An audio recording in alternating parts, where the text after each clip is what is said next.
أعوذ بالله من الشيطان الرجيم بسم الله الرحمن الرحيم قال هذا رحمة من ربي فإذا جاء وعد ربي جعله دكا وكان وعد ربي حقا وتركنا بعضهم يومئذ يموج في بعض ونفخ في الصور فجمعناهم جمعا وعرضنا جهنم يومئذ للكافرين عرضا الذين كانت أعينهم في غطاء عن ذكري وكانوا لا يستطيعون سمعا. شروع کرتا ہوں اللہ کے نام سے جو بڑا مہربان نہایت رحم کرنے والا ہے. حضرت ذوالقرنین نے فرمایا کہ یہ میرے رب کی طرف سے نوازش ہے. پھر جب میرے پروردگار کا وعدہ آ جائے گا تو اس دیوار کے ریزے ریزے کر دے گا اور میرے پروردگار کا وعدہ سچا ہے اور ہم ان میں سے ہر ایک کو ایک دوسرے پر اس دن چھوڑ دیں گے. وہ ایک دوسرے میں گھس جائیں گے اور پھر سور میں پھونک ماری جائے گی.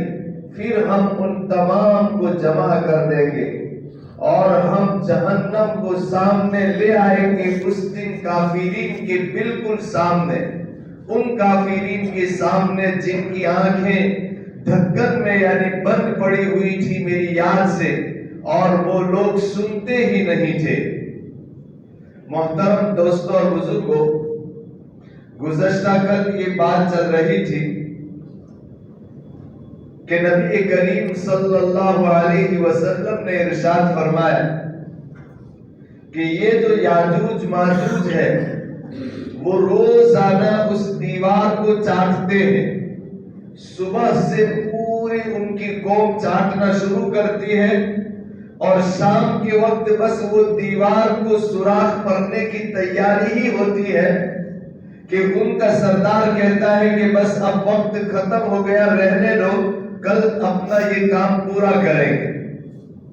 چنانچہ جیسے ہی وہ کام بند کر دیتے ہیں اور دوسرے دن وہ آتے ہیں تو وہ دیوار پہلے جیسی تھی ویسی ہی اللہ کی قدرت سے بن جاتی. پھر وہ اسی طرح سے چاٹنا شروع کرتے ہیں اور یہی سلسلہ رہتا ہے. اللہ کے رسول صلی اللہ علیہ وسلم نے فرمایا لیکن جس دن اللہ کو یہ دیوار توڑوانا منظور ہوگی اس کے اگلے دن ان کا سردار شام کے وقت کہے گا کہ چلو رہنے دو، انشاءاللہ یہ دیوار کل ہم توڑ دیں گے. جس دن وہ انشاءاللہ بولیں گے اس کے دوسرے دن جب وہ کام کرنے کے لیے آئیں گے تو وہ دیوار جس حالت میں چھوڑ کے گئے تھے اسی حالت کے اندر ان کو ملے گی اور تھوڑی ہی دیر کے اندر وہ دیوار کو توڑ دیں گے. اسی کو حضرت ذوالقرنین فرماتے ہیں کہ فَإِذَا جَاءَ وَعْدُ رَبِّي جَعَلَهُ دَكَّا. جب میرے پروردگار کا وعدہ آئے گا تو اس دیوار کو توڑ دے گا. وَكَانَ وَعْدُ رَبِّي حَقًّا. اور میرے پروردگار کے سارے وعدے بالکل سچے ہیں. یاد رکھیے قرآن کریم کی یہ جو آیت مبارکہ ہے یہ صرف سد سکندری یعنی ذوالقرنین نے یہ جو دیوار بنائی یہ جو توڑنے کا وعدہ یہی نہیں بلکہ اللہ نے اور اللہ کے رسول صلی اللہ علیہ وسلم نے قرآن میں اور احادیث مبارکہ میں جتنے وعدے اور جتنی وعیدیں بیان کی ہیں وہ سب کی سب سچی ہیں. اسی کو حضرت مولانا ابراہیم صاحب دیوبندی رحمت دعوت برکاتہ نے گزشتہ کل بہت اچھے انداز سے سمجھایا ہے کہ دیکھیے ایک تو ہے کہ ایک ماں باپ اپنی اولاد کو دھمکاتے ہیں کہ ریوانے نکل کمر توڑی گاڑی سے، لیکن پھر وہ ماں باپ اپنے اولاد کو کچھ کرتے نہیں، یہ صرف دھمکانے کے لیے. لیکن قرآن اور حدیث میں اللہ اور اللہ کے رسول صلی اللہ علیہ وسلم نے جن گناہوں کے اوپر جو وعدے وعیدیں بیان کی ہے اور جن نیکیوں کے اوپر جو وعدے بیان کیے ہیں یہ ایسے نہیں ہے جیسے ماں باپ اپنے بچوں کو بہلانے پھسلانے یا دھمکانے کے لیے کرتے۔ اللہ تعالیٰ فرماتا ہے وَكَانَ وَعْدُ رَبِّي حَقًّا، میرے پروردگار نے جس گناہ کے کرنے پر جو وعید بیان کی ہے، جس نیکی کے کرنے پر جو وعدے بیان کیے ہیں، میرا پروردگار کا ہر وعدہ اور ہر وعید پوری ہو کے رہے۔ وَكَانَ وَعْدُ رَبِّي حَقًّا۔ اس کے بعد فرماتے ہیں وَتَرَكْنَا بَعْضَهُمْ يَوْمَئِذٍ يَمُوجُ فِي بَعْضٍ، پھر ہم ان میں سے ہر ایک کو اس دن ایک دوسرے کے اندر چھوڑ دیں۔ چنانچہ حدیث مبارکہ میں آتا ہے رسول اللہ صلی اللہ علیہ وسلم نے ارشاد فرمایا کہ جس دن وہ اس دیوار کو چاٹ کر توڑ دیں گے تو یہ جتنے بھی یاجوج ماجوج ہیں وہ سارے کے سارے ادھر سے ادھر یعنی ہماری دنیا کی طرف آ جائیں، اور پھر وہ جس جگہ سے گزریں گے وہاں فساد فتنہ اور تہش نہش کر ڈالیں۔ جس دریا کے پاس سے گزریں گے وہ دریا کا پانی ختم کر دیں، اور اتنا جلدی ختم کر دیں گے کہ حدیث پاک میں اللہ کے رسول صلی اللہ علیہ وسلم فرماتے ہیں کہ یہ یاجوج ماجوج کی آگے کی قوم اس دریا کے پانی کو پی کر ختم کر دے گی، تو پیچھے کی قوم جب وہاں پر پہنچے گی تو کہے گی کہ یہاں پر ایک زمانے میں پانی کا آب نہیں۔ اس طرح سے ساری چیزوں کو تہش نہش کر دے گی، اور جتنے بھی انسان سامنے ملیں گے اس کو مار ڈالیں گے، کھا جائیں گے، ان کی ساری چیزوں پر قبضہ کر لیں گے۔ جب ان کی نظر کے اندر کوئی انسان نہیں آئے تو حدیث پاک میں ہے رسول اللہ صلی اللہ علیہ وسلم نے فرمایا اِنَّا قَتَلْنَا مَنْ فِي الْأَرْضِ، یہ زمین پر جتنے لوگ تھے ہم نے ان تمام کو مار ڈالے۔ فَهَلُمُّ إِلَى مَنْ فَهَلُمُّ قَتَلْنَا مَنْ فِي السَّمَاءِ، کہ چلو ہم آسمان والے کو بھی مار ڈال دیں۔ چنانچہ وہ لوگ اپنے ہاتھوں کے اندر جو تیر کمان ہوں گے وہ تیر کمان آسمان کی طرف چھوڑیں گے، یوں سوچ کر کہ ہم اللہ عز و جل کو مار رہے۔ اللہ تبارک و تعالی بھی ان کے گمان کے مطابق جب ان کے تیر آسمانوں پر پہنچیں گے تو اس کو خون والا کر کر زمین کی طرف واپس بھیجیں گے، اور یہ سمجھیں گے کہ ہم نے آسمان والے کو بھی مار ڈالا۔ بہرحال اس طریقے سے زمین کے اندر فساد مچائیں گے یہ یاجوج اور ماجوج۔ ادھر حضرت عیسیٰ علیہ السلام جو مسلمانوں کو لے کر ایک پہاڑ کے اوپر چھپ گئے ہیں،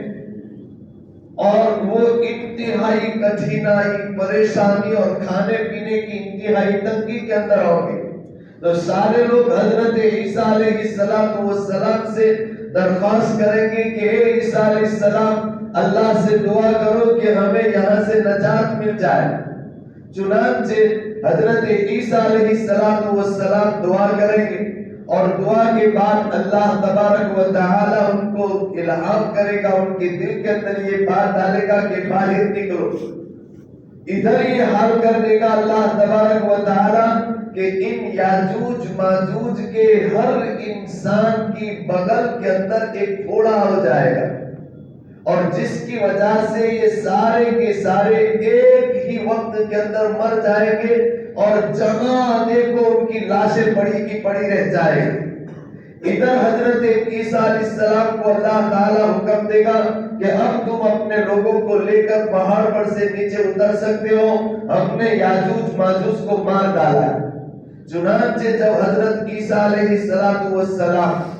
اپنے مسلمان لوگوں کو لے کر نیچے اتریں گے تو حدیث پاک میں اللہ کے رسول صلی اللہ علیہ وسلم نے فرمایا کہ کوئی آدمی قدم رکھنے کی جگہ بھی نہیں پائے گا، کیونکہ ہر جگہ پر یہ یاجوج ماجوج کی لاشیں پھیلی ہوئی ہوگی۔ اس موقع پر حضرت عیسیٰ علیہ السلام پھر اللہ تعالی سے دعا کریں، اور اللہ تبارک و تعالی اپنی قدرت کاملہ سے ایک مخصوص قسم کے پرندے کو بھیجے گا، اور وہ پرندے اس دنیا کے اندر آ کر ان یاجوج ماجوج کی لاشوں کو اٹھا کر اللہ تعالیٰ کی جہاں مرضی ہوگی وہاں پر ان لاشوں کو پھینکوا دے گا، اور یہ ساری کی ساری زمین ان کی لاشوں سے پاک ہو جائے گی۔ اس کے بعد حدیث میں ہے رسول اللہ صلی اللہ علیہ وسلم نے فرمایا کہ اللہ تبارک و تعالی زمین کو حکم دے گا کہ اخرجی کنوزک، اپنے سارے خزانے جو تیرے اندر ہے وہ سب نکال کر ان مسلمانوں کو اور ان دنیا والوں کے حوالے کر دے۔ چنانچہ زمین کے اندر سے سونے اور چاندی اور ہر قسم کے خزانے نکلیں گے۔ حضرت عیسیٰ علیہ السلام لوگوں کو کہیں گے کہ جس کو جو چاہیے لے لو، جتنا چاہیے لے لو۔ حدیث پاک کے اندر آتا ہے اس وقت جب یہ مسلمان ان سونے اور چاندی کے ڈھیر کے پاس پہنچیں گے اور اپنے ہاتھ میں لیں گے تو اس وقت یہ افسوس کریں گے کہ ہائے کاش یہ دولت، یہ سونا اور یہ چاندی کی وجہ سے میں نے اپنے فلاں مسلمان بھائی کو مار ڈالا، میں نے اپنے بھائی کے ساتھ رشتے ناطے توڑ دیے تھے، میں نے اس کے ساتھ یہ غلط حرکت کی تھی، اس مال کی وجہ سے یہ تو آج مٹی کی طرح اور ریت کی طرح یہاں پر پڑا ہوا ہے جس کی کوئی حیثیت بھی نہیں۔ یہ نبی اکرم صلی اللہ علیہ وسلم نے ارشاد فرمایا۔ بہرحال یہ اس موقع پر اپنے بھائیوں، اپنے دوستوں اور اپنے رشتہ داروں کے ساتھ جو غلط کاریاں کی ہوگی، جو بدتمیزیاں کی ہوگی، بدسلوکی کی ہوگی، اس کے اوپر افسوس کرے گا اور تمنا کرے گا کاش کہ میں نے اس دولت کی خاطر اپنے بھائی کے رشتے کو نہ توڑا ہوتا، اپنے بہن کے رشتے کو نہ توڑا ہوتا، اپنے چچا اور پھوپھی اور دوسرے رشتہ داروں کے ساتھ بدتمیزی نہ کی ہوتی، اپنے پڑوسیوں کے ساتھ بدتمیزی نہ کی ہوتی۔ یہ اس وقت حسرت کرے گا۔ اور ویسے بھی احادیث مبارکہ میں رسول اللہ صلی اللہ علیہ وسلم اور قرآن کریم کے اندر کئی جگہوں کے اوپر ارشاد فرمایا ہے کہ اے مسلمان اپنے رشتہ داروں کے ساتھ رشتہ داری کو باقی رکھ، ان کی محبت کو قائم اور دائم رکھ، ان کے ساتھ قطع تعلقی مت کر۔ بلکہ ہم فضائل اعمال میں عید کے دن کی جو فضیلت پڑھتے ہیں اس میں تو اللہ کے رسول صلی اللہ علیہ وسلم نے ارشاد فرمایا کہ اللہ تعالی فرشتوں سے اعلان کرواتا ہے سارے مسلمانوں کے بارے میں کہ میں نے تمام مسلمانوں کی مغفرت کر دی، لیکن صرف اس آدمی کی مغفرت کو ہم روک لیتے ہیں جس کو اپنے کسی دوسرے بھائی کے ساتھ بول چال بند ہے۔ حدیث میں اللہ کے رسول صلی اللہ علیہ وسلم نے فرمایا کہ اللہ تعالیٰ فرماتا ہے کہ وہ دو آدمی جن کے آپس کے اندر بول چال بند ہے، جس دن اللہ عام مغفرت کرتا ہے اس دن بھی ان کی مغفرت کو روک دی جاتی ہے، اور اللہ فرماتا ہے ان کی مغفرت نہیں ہوگی حتی یصطلحا، یہاں تک کہ یہ دونوں آپس میں صلح کر لیں۔ یہ رمضان کے مہینے کے اندر مغفرت عامہ، اور جو کچھ بچ گئی ہو اس مغفرت کو عید کے دن اللہ تعالیٰ اعلان کرتا ہے، لیکن اس دن بھی رشتے ناطے کے ساتھ توڑ کرنے والا اور آپس کے اندر قطع تعلقی کرنے والا، ایک دوسرے کے ساتھ بول چال کو بند کرنے والا، اس کی مغفرت کو اللہ تعالیٰ اس دن بھی روک دیتا ہے۔ حالانکہ ہمارے آپس کے اندر یہ جو کچھ بھی قطع تعلقی ہے، بول چال بند ہے، اس کا اگر ریزن دیکھا جائے کس وجہ سے تو کوئی حقیقت نہیں ہوتی، بس اس نے شادی کی تھی اپنی لڑکی کی، اس میں میرے کو دعوت نہیں دی، اس وجہ سے سالوں سال تک بھائی بہن آپس کے اندر بول چال بند کیے ہوئے۔ حالانکہ حدیث میں تو ہے رسول اللہ صلی اللہ علیہ وسلم نے فرمایا کہ اگر کوئی دو آدمی آپس کے اندر کسی وجہ سے رنجیدہ ہو جائیں اور آپس کے اندر بول چال بند کر دیں اور پھر اس بند بول چال کے اوپر 3 دن گزر جاتے ہیں، اس کے بعد اس کی کوئی عبادت قابل قبول نہیں ہوتی، پھر وہ جو نمازیں پڑھتا ہے اس کی نمازیں مردود ہیں جب تک وہ صلح نہ کر لے۔ اور ہمارا حال تو یہ ہے کہ کوئی آدمی ہے 10 سال ہو گئے ہیں، 15 سال ہو گئے ہیں، 20 سال ہو گئے اور اپنے بھائی کے ساتھ اس کا بول چال نہیں، اپنی بہن کے ساتھ بول چال نہیں، بلکہ کتنے بدقسمت تو ایسے ہیں کہ جو اپنے باپ کے ساتھ بول چال نہیں رکھتے کہ مارو تمہارا باپ آنے کوئی کنیکشن نہیں۔ قیامت کی نشانیوں میں سے ایک نشانی یہ بھی کہ رشتہ داروں کے ساتھ قطع تعلق کی عام ہو جائے گی۔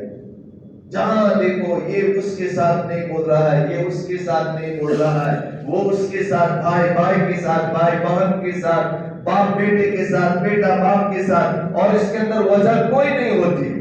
اس کی ریزن اگر دیکھی جائے، اس کی تحقیق کی جائے کہ یہ دونوں نے بول چال بند کیوں کر دیے، اس کی کوئی حقیقت نہیں ہوتی۔ جس کو کتابوں کے اندر ایک سبق آتا ہے کہ بھائی دو گاؤں والے آپس کے اندر لڑ پڑے، ایک گاؤں والا اور دوسرے گاؤں والے، دونوں آپس کے اندر لڑائی جہاد کی طرح ہو رہی ہے۔ کیوں لڑائی ہوئی؟ تو کہا ایک شہد کے قطرے کی وجہ سے۔ اس کی پھر پوری واقعہ بیان کرتے کہ اصل میں ایک تیلی تھا، وہ تیل بیچنے کے لیے دوسرے گاؤں گیا، تو ایک دکان والے کے پاس آ کر اس نے اپنا تیل دکھایا کہ بھئی یہ تیل مجھے بیچنا ہے، تو کہا لا دکھا، وہ شہد تھا، سوری تیل ایک شہد تھا، تو شہد اس نے دکھانے کے لیے ایسے ہی ٹپکایا تو وہ ایک زمین کے اوپر قطرہ گر گیا۔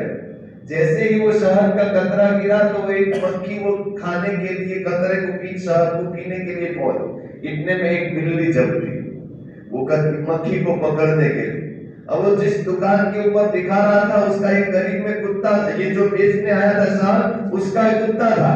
تو یہ بلی کو دیکھ کر کتا جھپٹ کرا اور بلی کو مار دیا۔ ایک قطرہ گرا، اس کو دیکھنے، اس کو کھانے کے لیے مکھی آئی، مکھی کو پکڑنے کے لیے بلی آئی، بلی کو پکڑنے کے لیے کتا آیا، اور کتا تھا بیچنے والے کا، یہ شہد بیچنے والے کا۔ تو اب جیسے ہی بلی کو مار دیا تو یہ دکان والا کہنے لگا تیرے کتے نے میری بلی کو ماری، لہذا لڑائی۔ اب یہ دونوں لڑنے لگے تو اس کے گاؤں والے اس کے ساتھ میں ہو گئے کہ ہے تو نے ہمارے گاؤں والے کے ساتھ کیوں ہاتھ اٹھایا؟ اب یہ پورا گاؤں اس کے اوپر ٹوٹ پڑا، تو اس کے گاؤں والوں کو پتا چلا تو وہ سب گاؤں والے بھی آ گئے۔ تو سبق کے اندر یہ کتابوں کے اندر پڑھا جاتا ہے کہ اس کی حقیقت کیا، یہ دونوں گاؤں والے کیوں لڑے؟ ایک شہد کے قطرے کی وجہ سے۔ یہ قطرہ گرا اور یہ سارا فساد شروع ہو گیا اور یہ دونوں گاؤں والے لڑ پڑے۔ ہمارے حال بھی بس ایسی ہی کہ اگر تحقیق کی جائے کہ بھائی بھائی کیوں نہیں بول رہے ہیں، بھائی بہن کیوں نہیں بول رہے، تو کوئی بڑی بات نہیں ہوتی ہے، معمولی بات کے اوپر سالوں سال تک گروپ قطع تعلق کیے ہوئے ہیں، بول چال بند کیے ہوئے۔ حالانکہ حدیث میں اللہ کے رسول صلی اللہ علیہ وسلم نے ارشاد فرمایا ہے سل من قطعک۔ ہم کیا کہتے ہیں نہیں یہ تو اسی کا قصور ہے، ہاں اسی کا قصور ہے، پھر بھی شریعت اسلامیہ اللہ کے رسول صلی اللہ علیہ وسلم ہم سے فرماتے ہیں کہ وہ بدتمیز ہے، پھر بھی تو اس کے ساتھ بدتمیزی مت کر، تو اس کے ساتھ، وہ تیرا بھائی ہے بس تو بھائیوں جیسا سلوک کر۔ سل من قطع، جو تیرے ساتھ قطع تعلق کی کرے اس کے ساتھ رشتہ داری کو جوڑ۔ بلکہ حدیث میں تو اللہ کے رسول صلی اللہ علیہ وسلم نے یہاں تک ارشاد فرمایا ہے کہ کل قیامت کے دن جب سارے لوگ میدان محشر میں ہوں گے، عرش کے نیچے یہ رشتہ داری باقاعدہ زور زور سے آواز کے ساتھ بولے گی اور اللہ تعالی کے سامنے یہ عرض کرے گی الا من وصلنی وصلہ اللہ ومن قطعنی قطعہ اللہ۔ اے محشر کے اندر آنے والے انسانوں، جس نے دنیا کے اندر مجھ رشتہ داری کو سنبھالا تھا، آج میں میدان محشر میں دعا کرتی ہوں کہ اللہ اس کو سنبھال لے۔ چنانچہ احادیث مبارکہ میں رشتہ داری کو سنبھالنے اور رشتہ داری کو نبھانے کے جو فائدے بیان کیے ہیں، جو وعدے بیان کیے ہیں، اس میں سے ایک وعدہ یہ ہے کہ میدان محشر کے اندر جب آدمی نامہ اعمال کے اعتبار سے پھنستا ہوا نظر آئے گا، اس وقت اس کی یہ رشتہ داری کا نبھانا اس کی مغفرت کا ذریعہ بن جائے گا۔ بلکہ ایک حدیث میں تو اللہ کے رسول صلی اللہ علیہ وسلم نے یہاں تک فرمایا ہے کہ جب کوئی آدمی رشتہ داری کو نبھانے کے لیے کڑوا گھونٹ پی لیتا ہے اور یہ اپنے بھائی کی رشتہ داری کو نبھاتا ہے، چچا کی رشتہ داری کو نبھاتا ہے، تو جب جس وقت نامے اعمال اللہ تعالیٰ کے وہاں پیش کیے جاتے ہیں، روزانہ نامے اعمال پیش کیے جاتے اور اس لسٹ کو ہمارے مرحومین کے سامنے بھی پڑھی جاتی، تو اگر ہمارے ماں باپ دیکھتے ہیں کہ آج میرے بیٹے نے اپنے بھائی کے ساتھ یہ رشتہ داری کا معاملہ نبھایا، تو یہ ماں باپ کی روحیں قبر کے اندر خوش ہوتی ہیں۔ یہ احادیث مبارکہ کے اندر کہ اگر ہم اپنے بھائیوں کے ساتھ اچھا سلوک کرتے ہیں تو ہمارے ماں باپ اپنی قبروں میں ہماری یہ بھائی چارگی کو دیکھ کر خوش ہوتے ہیں۔ جیسے دنیا کے اندر جیتے جی وہ لوگ یعنی اپنے ماں باپ اپنے سارے اولاد کو بغل کے اندر جمع کر کے رکھتے ہیں، ایک دوسرے کے ساتھ چاہے لڑے پھر بھی جوائنٹ رکھتے ہیں، لیکن جب ان کے انتقال کے بعد یہ بھائی بہن چھوٹے ہو جاتے ہیں، ان کے رشتے ٹوٹ جاتے ہیں، تو ان ماں باپ کی روحیں ان کی قبر کے اندر بھی تڑپتی ہیں۔ تو کیا ہم میں سے کوئی چاہتا ہے کہ اپنے ماں باپ کی روحوں کو ان کی قبروں کے اندر تڑپائے؟ یہ رمضان المبارک کا مہینہ ہے، اس میں عام مغفرت ہوتی ہے، لیکن جو لوگ آپس کے اندر رشتے ناطے کو توڑے ہوئے ہیں، بات چیت کو بند کیے ہوئے ہیں، اللہ تعالیٰ ان ایام میں بھی ان کی مغفرت کو روک لیتا ہے۔ ہمارے والدین بھی قبروں کے اندر ہماری اس نااتفاقی کی وجہ سے آپ اندر وہ گرج رہے ہیں، وہ بھی تکلیف کے اندر رہتے ہیں۔ قبر کی راحتیں چاہے جو کچھ بھی ہو، اللہ تعالیٰ نے ان کو جنت عطا فرما دی ہو، لیکن وہ اپنے اولاد کی اس بدتمیزی کو دیکھ کر اندر قبر کے اندر بھی راحت کا سکون نہیں لے رہے۔ لہذا ہم اپنے نفس کو دبائے اور اس مہینے کی خاطر اپنے آپ کو نیچا پاڑ کے، اپنے آپ کو چھوٹا سمجھ کر، چاہے سامنے والے کا قصور ہو پھر بھی اس مہینے کے اندر جن کے ساتھ بھی ہماری بول چال بند ہو ان کے ساتھ بول چال شروع کر دیں۔ اللہ کے رسول صلی اللہ علیہ وسلم فرماتے ہیں البادئ بالسلام بریء من الکذب، آپس کے اندر بول چال بند ہو، اور جو آدمی بول چال کے اندر پہل کرے گا، اللہ کے رسول صلی اللہ علیہ وسلم سرٹیفکیٹ دیتے ہیں کہ اس کے دل کے اندر تکبر نہیں، یہ متواضع آدمی۔ اور دوسری حدیث میں ہے کہ جس دل کے اندر تکبر نہیں ہے، اللہ ایسے دلوں کو اور ایسے انسانوں کو جنت عطا فرماتا ہے۔ تو یہ ساری باتیں ماشاءاللہ ہم قرآن کو سنتے ہیں، حدیثوں کو سنتے ہیں، حدیث قرآن کو سن کر ماشاءاللہ ہم مسجد میں نمازی بن گئے، روزہ رکھنے والے بن گئے۔ تو جس طرح یہ نماز روزوں کا حکم ہے، اسی طرح اپنے رشتہ داروں کے ساتھ جو انبولا ہے اس کو صلح کے اندر بدل دینا، یہ بھی قرآن اور حدیث کی تعلیم ہے۔ بلکہ نماز، روزہ، زکوٰۃ، اس میں اگر کوتاہی ہوگی یہ تو اللہ کا حق ہے، معاف بھی ہو جائے گا، اللہ تعالیٰ اپنے فضل سے وہ معاف بھی کر دے، پکڑ نہ بھی کرے۔ لیکن یہ جو رشتہ داروں کے ساتھ آپس کے اندر ہم نے ایک دوسرے کی ہمدردی کی ہے اور ہم نے یہ آپس کے اندر اس کو معاف نہیں کرایا، تو پھر یاد رکھیے ہماری یہ ساری نیکیاں بیکار جائیں۔ بلکہ حدیث پاک کے خلاصے کے اعتبار سے دیکھا جائے تو یہ ساری نیکیاں جو ہم نے کی ہیں، وہ نیکیاں اس کا جتنا ثواب ہے، ہم نے جس کا حق دبایا ہے، جس کی وراثت کو ہم نے کھا لیا ہے، یا جس اعتبار سے بھی جس کسی کے اوپر ظلم کیا ہے، وہ مظلوم آدمی ہماری نیکیوں کا ثواب آخرت میں لے لے گا اور ہم بغیر ثواب کے رہ جائیں۔ بہرحال محترم دوستوں اور بزرگوں، یہ رمضان کا مہینہ اپنے دل کو نرم کرنے کا مہینہ ہے، اپنی ناک کو اور اپنی انا کو پکڑے رکھنے کا زمانہ نہیں ہے۔ جو کچھ بھی ہو گیا وہ سب برداشت کر لیں، بھول جائیں، اور جن کے ساتھ بھی انبولا ہے وہ انبولا ختم کر کر ان کے ساتھ صلح کر لی جائے، تو انشاءاللہ یہ ہماری رمضان کامیاب ہے۔ ورنہ تو پھر وہی حدیث مبارکہ کو یاد رکھیے کہ اللہ کے رسول صلی اللہ علیہ وسلم نے فرمایا کہ جو آدمی دو بھائی آپس، بھائی کا مطلب مسلمان، جو بھی دو مسلمان چاہے وہ رشتے کے اعتبار سے بھائی لگتے ہوں یا اڑوس پڑوس کے لگتے ہوں، آپس کے اندر کسی بھی وجہ سے رنجش رکھتے ہیں تو اس مغفرت کی راتوں میں بھی اس کی مغفرت نہیں ہوتی ہے۔ اللہ تبارک و تعالی ہمیں اپنے تمام بھائیوں کے ساتھ مل جل کر رہنے کی توفیق عطا فرمائے۔ آگے اللہ فرماتا ہے وَأَرَسْنَا جَهَنَّمَ يَوْمَئِذٍ لِلْكَافِرِينَ عَرْضًا، الذین کانت اعینہم فی غطاء عن ذکری،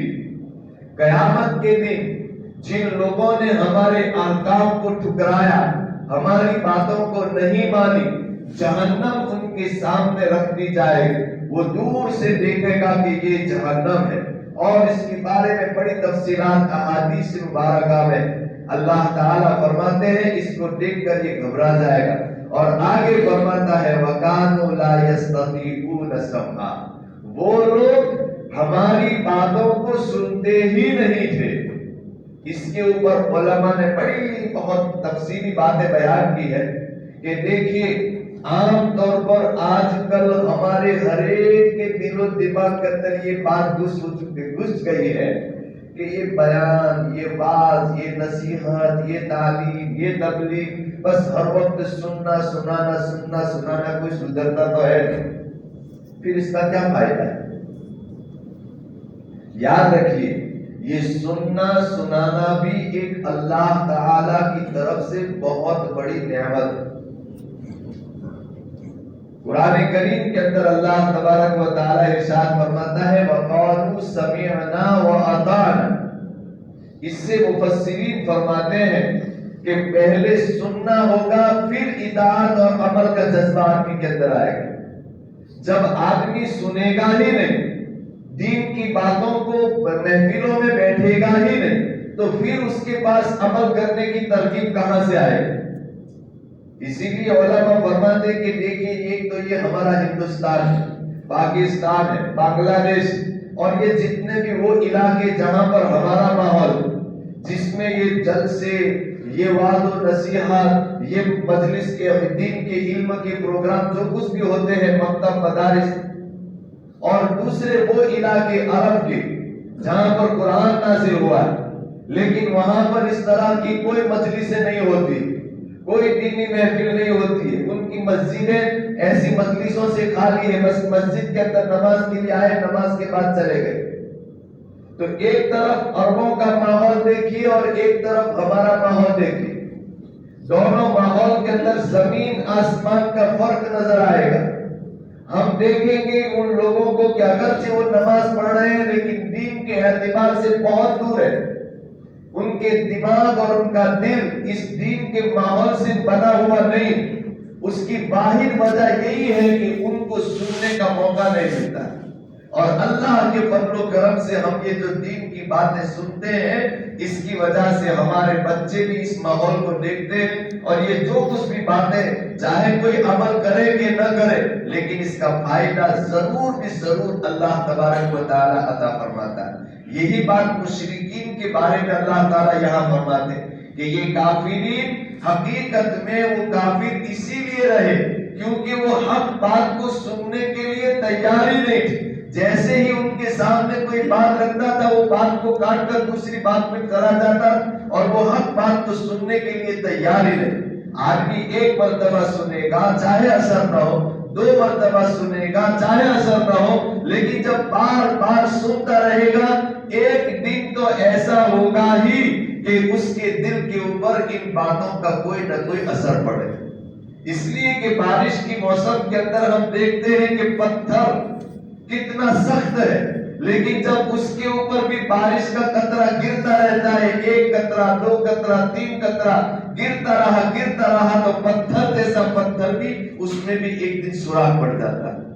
تو بارش کے قطرے سے تو پتھر جیسا پتھر بھی سوراخ پا جاتا ہے۔ تو یہ دین کی باتیں جب ہمارے دل کے اندر ایک مرتبہ، دو مرتبہ، بار بار گرتی رہے گی، یہ پڑھتی رہے گی، تو یقیناً ایک نہ ایک دن ہماری ان سنی ہوئی باتوں کا کوئی نہ کوئی اثر اللہ تبارک و تعالی ضرور ہمارے اندر دکھائے گا۔ یہی بات اللہ تعالیٰ فرماتا ہے وَقَالُوا لَا يَسْتَطِيعُونَ سَمْعًا، یہ مشرکین اور کافرین آج جہنم کے حقدار اسی لیے بنے ہیں کیونکہ دنیا کے اندر انہوں نے اپنے حق بات کی طرف کان دھرا ہی نہیں، وہ ایسی محفلوں میں بیٹھے ہی نہیں، اور کچھ دین کی باتیں انہوں نے سننے کو گوارا ہی نہیں کیا۔ تو یاد رکھیں یہ دین کی محفلوں کے اندر بیٹھنا یہ بھی علامت ہے اس بات کی کہ اللہ ہم کو کچھ دینا چاہتا ہے۔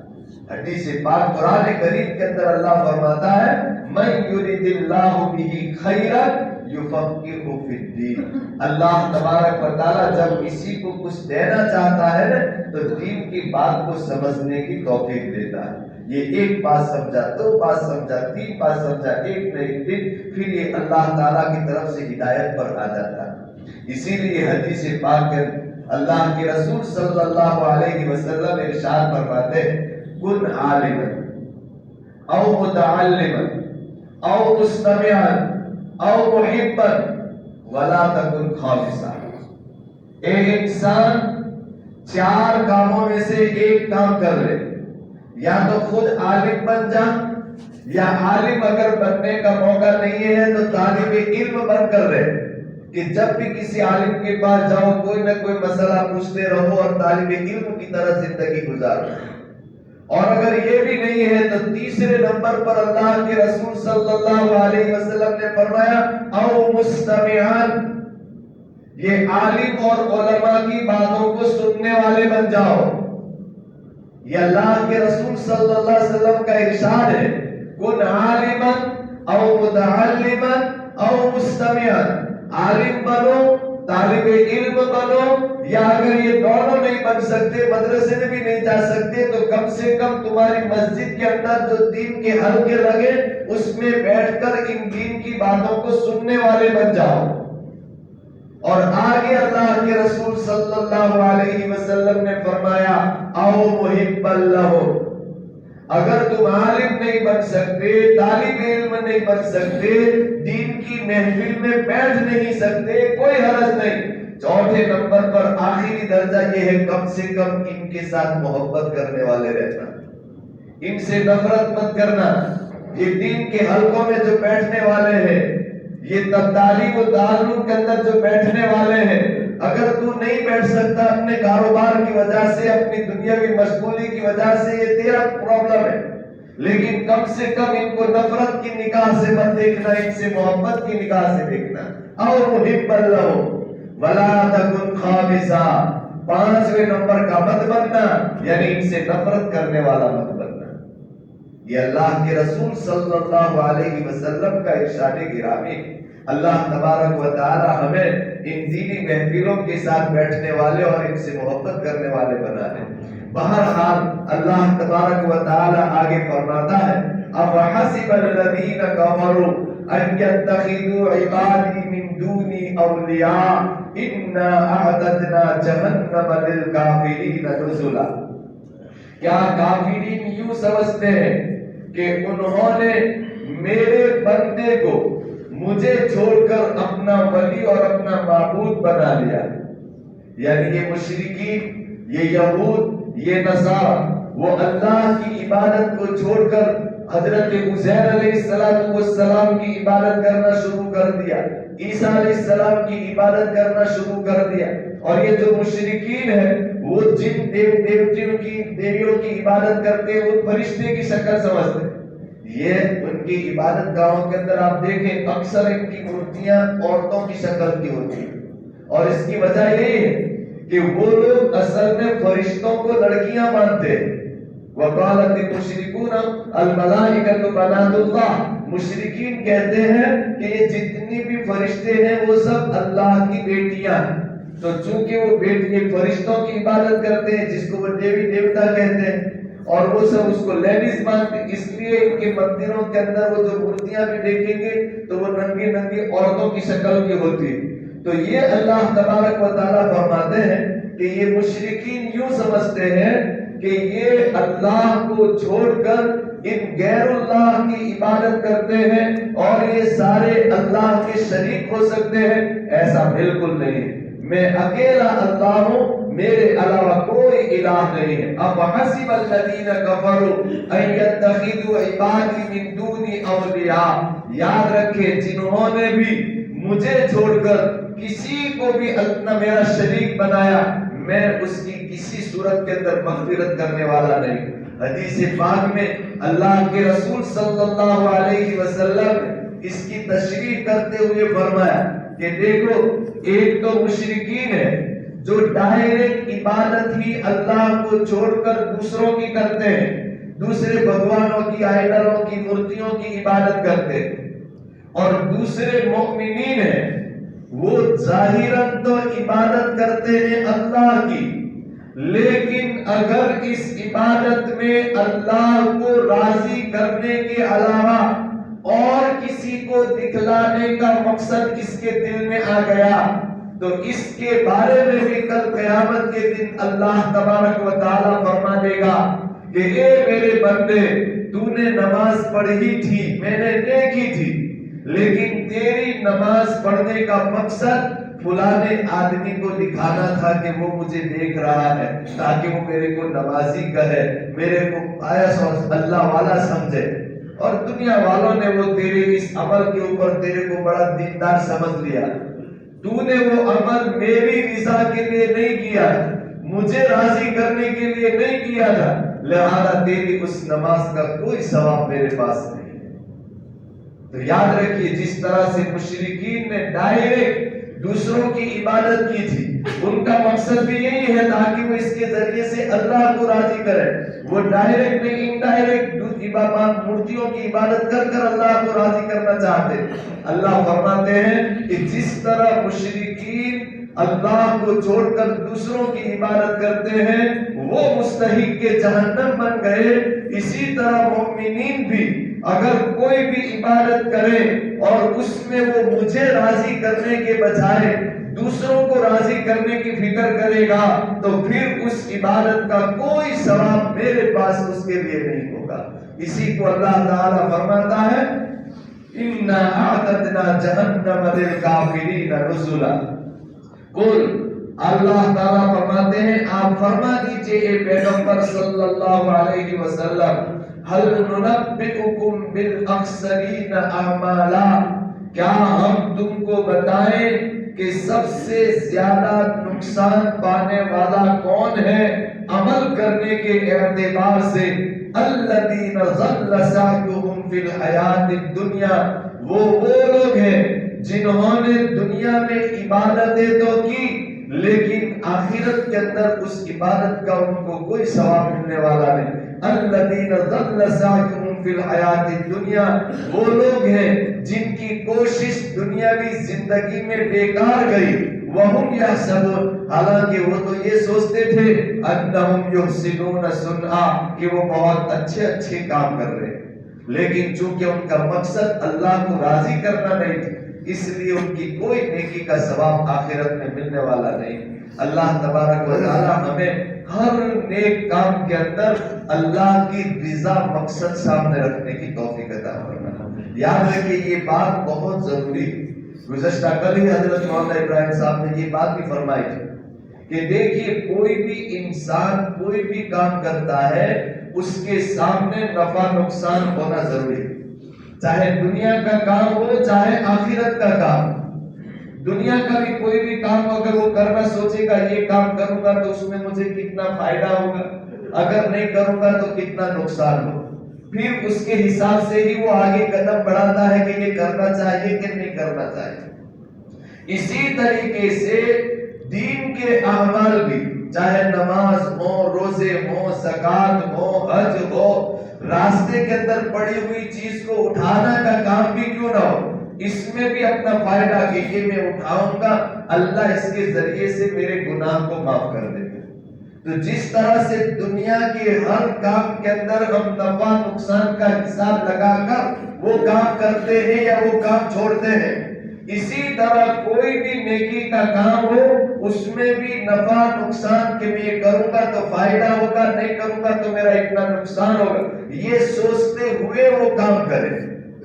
ورنہ ایک عادت کے مطابق بس اذان ہوئی گھر سے نکلے نماز پڑھ لی چلے گئے، اس پر مجھے کیا ملا کیا نہیں ملا دماغ میں کوئی سوچ نہیں ہے، کوئی فکر نہیں، ایسی نماز پر کوئی ثواب نہیں۔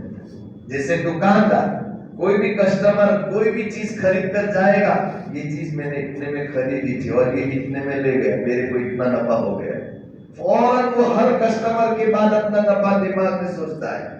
اسی طرح ہماری ان نمازوں کے اندر بھی ہمیں یہ استحضار کرنا چاہیے کہ الحمدللہ میں نے نماز پڑھ لی ہے، اور اللہ کے رسول صلی اللہ علیہ وسلم نے اس نماز کے اوپر جتنے فائدے دنیاوی طور پر اور آخرت کے طور پر بتائے ہیں اللہ تعالیٰ مجھے عطا فرمائے گا۔ اسی لیے حدیث میں آتا ہے کہ دیکھو نبی کریم صلی اللہ علیہ وسلم نے ارشاد فرمایا کہ ایک آدمی اگر وضو کر کر نماز پڑھے تو نماز کا ثواب ملا، لیکن وہی آدمی اگر مسواک کے ساتھ وضو کر کر نماز پڑھتا ہے تو اس کو یہ ایک نماز کے بجائے 27 نمازوں کا ثواب ملتا ہے۔ اگر یہ وضو کر کر نماز پڑھنے کے لیے آیا اور یہ سوچے کہ آج تو میں 2 رکعت پڑھوں گا اور مجھے 46 یعنی 46 رکعت نماز پڑھنے کا ثواب مل جائے گا،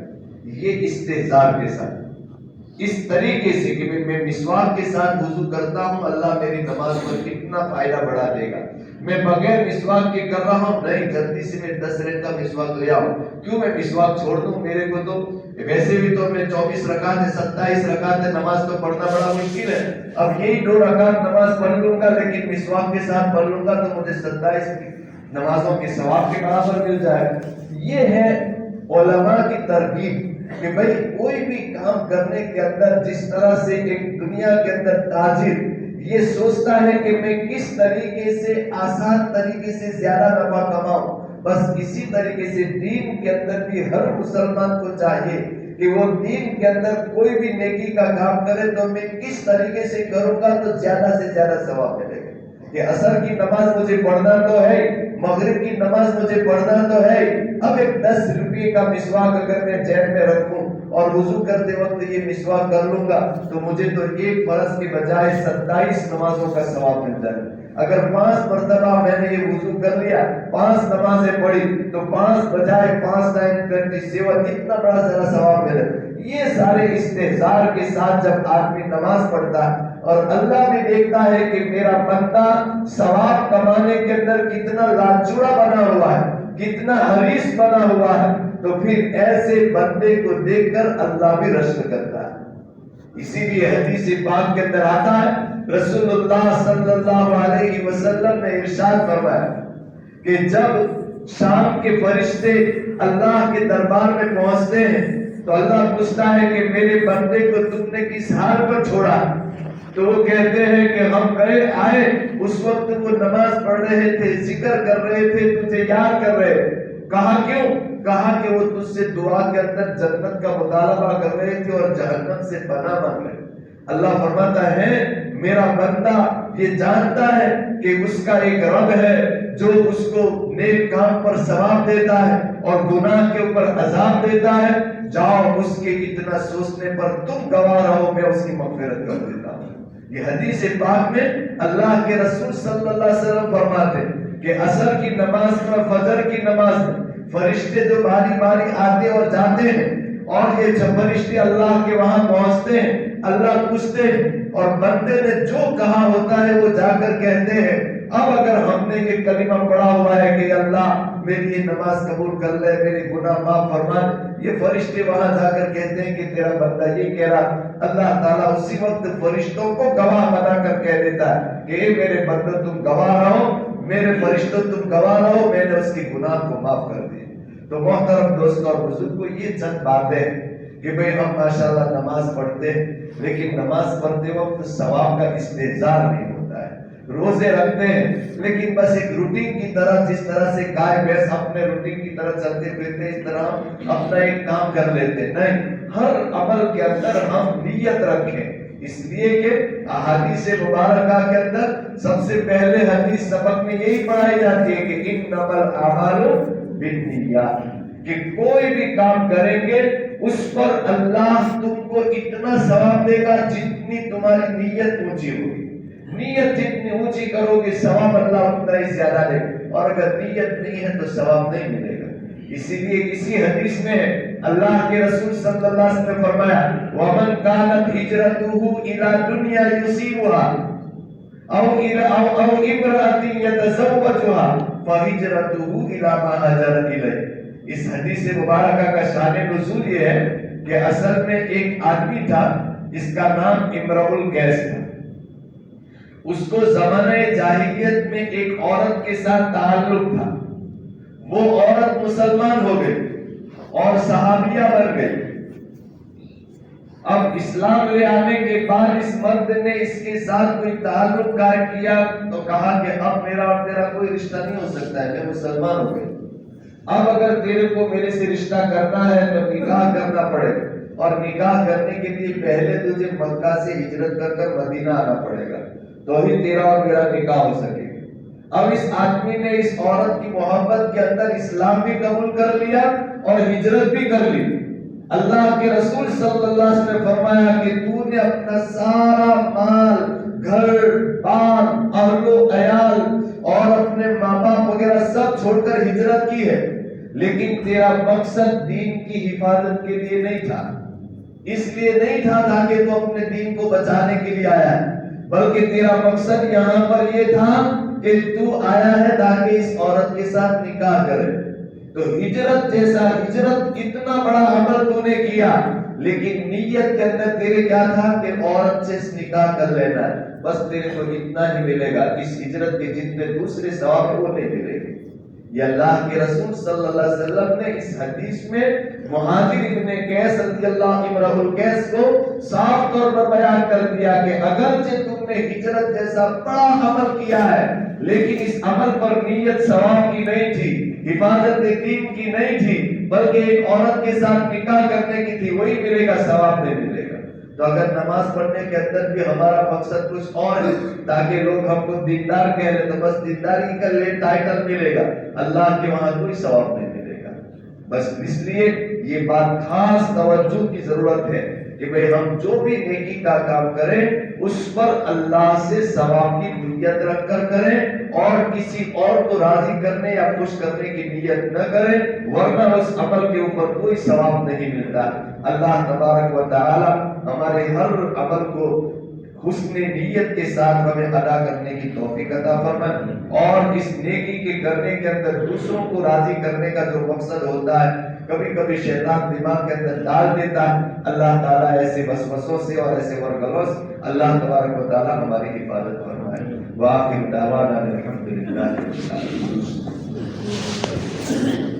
اللهم صل على سيدنا ومولانا محمد وعلى آل سيدنا ومولانا محمد وبارك وسلم۔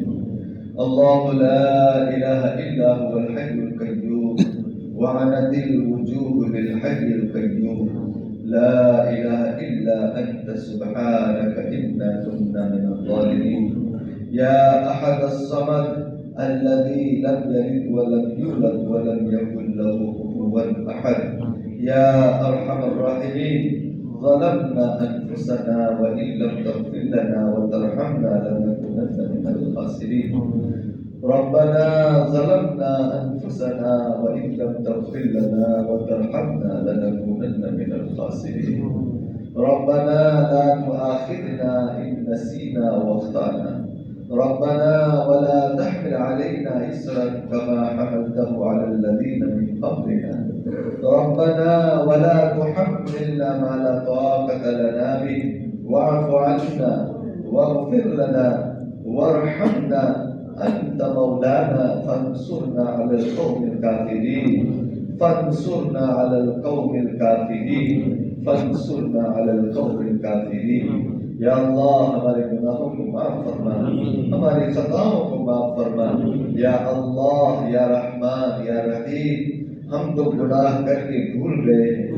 ایسا کوئی گناہ نہیں ہے جو ہم سے سرزد نہ ہوا، یا اللہ ہمارے تمام گناہوں کو چاہے وہ کبیرہ ہو صغیرہ ہو، اپنے فضل و کرم سے اس ماہ مقدس کی برکت سے اور افطاری کے وقت کی برکت سے یا اللہ ہمارے ان گناہوں کو معاف فرما، یا اللہ ہم تیرے سامنے اپنے گناہوں کا اقرار کرتے ہیں، یا اللہ اپنے فضل و کرم سے ہمارے تمام گناہوں پر معافی کا کلم پھیر دے، اپنی قدرت کاملہ سے ان گناہوں کو نیکیوں سے بدل دے، یا اللہ یا رحمان یا رحیم ہمیں ہدایت کاملہ عطا فرما، 5 وقت کی نماز کو تیری رضا کے لیے پابندی کے ساتھ پڑھنے کی ہمیں توفیق عطا فرما، یا اللہ 5 وقت کی نمازوں کو تیری رضا کے لیے پابندی کے ساتھ پڑھنے کی ہمیں توفیق عطا فرما، یا اللہ ہمارے گھر کے ماحول کو دینی ماحول بنا دے، یا اللہ ہمارے گھروں کے اندر سے قرآن کی تلاوت کی گونج پیدا فرما دے۔ یا اللہ ہمیں تیرے کلام پاک کی تلاوت کی توفیق عطا فرما، تیرے کلام پاک کو سمجھنے کی اور سمجھانے کی توفیق عطا فرما۔ یا اللہ یہ جو کچھ پڑھتے پڑھاتے ہیں اپنے فضل و کرم سے قبول فرما۔ یا اللہ یا رحمان ریاکاری سے ہماری حفاظت فرما، ہر کام کو تیری رضا کے لیے کرنے کی ہمیں توفیق عطا فرما۔ یا اللہ یا رحمان یا رحیم ہماری مغفرت فرما، ہمارے والدین کی مغفرت فرما۔ یا اللہ ان کی قبروں کو نور سے منور فرما، یا اللہ ان کی قبروں کو جنت کا باغ بنا دے۔ یا اللہ ہم تمام کو ہمارے ماں باپ کے لیے اولاد صالح بنا دے۔ یا اللہ ہم جو کچھ بھی نیک کام کریں یا اللہ اس کا ثواب ہمارے والدین اور ہمارے دادا دادی اور ہمارے اساتذہ یا اللہ ان کے نامہ اعمال میں پہنچا کر ان کی روح کو شاد اور آباد فرما۔ یا اللہ ہماری اولاد کو ہمارے لیے باقیات الصالحات بنا دے۔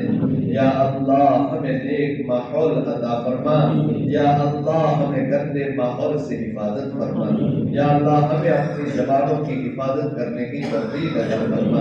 ہمیں اپنی نگاہوں کی حفاظت کرنے کی توفیق عطا فرما۔ یا اللہ جو کچھ باقی دن رہ گئے ہیں یا اللہ ان روزوں کی قدر کرنے کی توفیق عطا فرما۔ یا اللہ جو روزے ہم نے رکھ لیے یا اللہ اپنے فضل و کرم سے اس کو شرف قبولیت عطا فرما۔ یا اللہ ہماری نمازوں کو قبول فرما، ہمارے روزوں کو قبول فرما، ہمارے قرآن کی تلاوت کو قبول فرما۔ یا اللہ جو بھی نیک کام کرتے ہیں یا اللہ اس کو اپنے فضل و کرم سے قبول فرما دے۔ یا اللہ یا رحمان مرتے دم تک ہم کو ایمان پر قائم رکھ، مرتے وقت کلمہ نصیب فرما۔ یا اللہ بلا حساب کتاب کے جنت میں داخلہ نصیب فرما، سیدھے ہاتھ میں نامہ اعمال عطا فرما۔ یا اللہ میدان محشر کی ہولناکی سے ہماری حفاظت فرما، تیرے عرش کے سائے میں اس دن بھی جگہ عطا فرما۔ یا اللہ بلا حساب کتاب کے جنت میں داخلہ نصیب فرما، پل صراط سے گزرنا آسان فرما دے۔ یا اللہ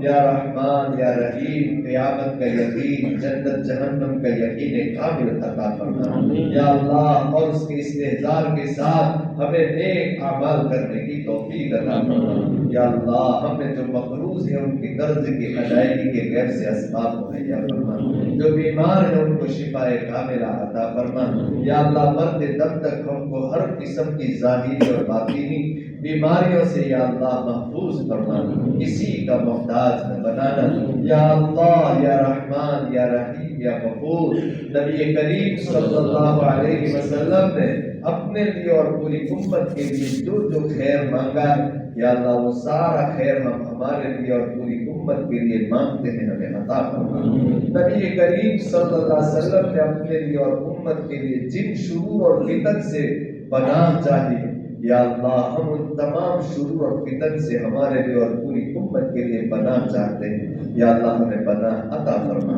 اللہم ربنا تقبل منا انك انت السميع العليم وتب علينا يا مولانا انك انت التواب الرحيم وصلى الله تعالى على خير خلقه ونور عرشه عما يصفون وسلام على المرسلين والحمد لله رب العالمين۔